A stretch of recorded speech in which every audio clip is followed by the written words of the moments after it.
I've been backpacking solo for years, long enough to know the difference between being cautious and being paranoid. I don't spook easily, and I don't jump to conclusions. That's important, because if I hadn't experienced this myself, I wouldn't believe it either. This happened late September in northern Idaho, near a stretch of trail so lightly maintained it barely shows up on official maps.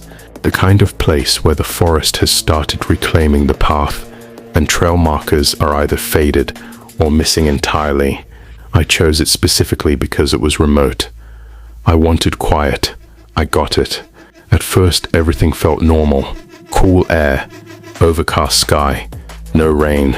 I was about 5 miles in when I reached a series of switchbacks climbing a steep slope. They were tighter than usual, zigzagging sharply back and forth. Annoying, but not dangerous. What bothered me wasn't the trail, it was the silence. No birds, no insects, no wind moving through the trees. Just the sound of my boots crunching dirt and my own breathing. Anyone who spends time in the woods knows how wrong that feels. About halfway up the switchbacks, I heard footsteps behind me. At first, I didn't think much of it. Another hiker, probably. I stepped off the trail to let them pass. The footsteps stopped too. I waited a few seconds, then turned around. There was no one there. I figured maybe they'd stepped off as well, trying to let me pass. Weird, but not impossible. I shrugged it off and continued climbing. A few minutes later, the footsteps came back. Same distance behind me, same rhythm as my own, but just slightly off, like someone trying very hard not to match my pace. I stopped. This time, the footsteps didn't stop immediately. They took one more step after I did. That single step sent a cold shock through me. I turned around fast, heart hammering. About 30 yards downhill, partially hidden by brush, was a man standing completely still. He looked to be in his late 40s, maybe early 50s. Dirty jacket, faded jeans, no backpack, no trekking poles, nothing that suggested he was actually hiking. He wasn't out of breath. He wasn't sweating. He was just watching me. We stared at each other for several seconds. Then he smiled and said, "You missed the turn." I asked him what he meant. He pointed uphill, past me, and said, "Trail splits. Other ways faster." That didn't make sense. I checked my map less than 10 minutes earlier. There was no split marked anywhere nearby. Still, I didn't want to escalate things. I thanked him and told him I was sticking to my route. The smile vanished instantly. "Suit yourself," he said. "Most people don't." I watched him step off the trail and disappear into the trees. Not downhill, not up the path, but across the slope. He moved easily through terrain that should have been difficult, like he knew exactly where to place his feet. I stood there for a long time before continuing.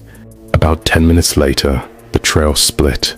No sign, no marker, just two nearly identical paths branching off in opposite directions. That's when I noticed something I hadn't before. Footprints, a lot of them, pressed deep into the dirt, overlapping each other, but every single set was facing downhill, none going up.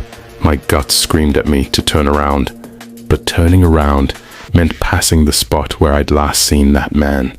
So instead, I chose the path that looked more worn, telling myself it had to lead somewhere. Almost immediately, the forest felt tighter. The trees leaned in closer. The light dimmed faster than it should have. After about 15 minutes, I heard movement to my right, then my left. Not footsteps exactly, more like someone shifting their weight, breathing, close enough that I could hear it, but not see it. I started jogging, then running. The trail ended abruptly at a ravine that wasn't on my map. At least 25 feet down, jagged rocks at the bottom. I skidded to a stop just in time. Behind me, branches snapped. Someone laughed. It wasn't loud. It wasn't aggressive. It sounded amused. I don't remember deciding to jump. I just did. I landed hard and felt my ankle give immediately. White-hot pain shot up my leg. I crawled into thick brush and pressed myself into the dirt, biting my sleeve to keep from making a sound. Above me, I heard voices. At least 3. Calm, casual, like they were mildly inconvenienced. One of them said, "He went down." Another replied, "Yeah, I saw." Then, "Give it a minute." They didn't sound angry or surprised. They sounded like this was routine. I stayed there all night, shaking, bleeding, barely breathing.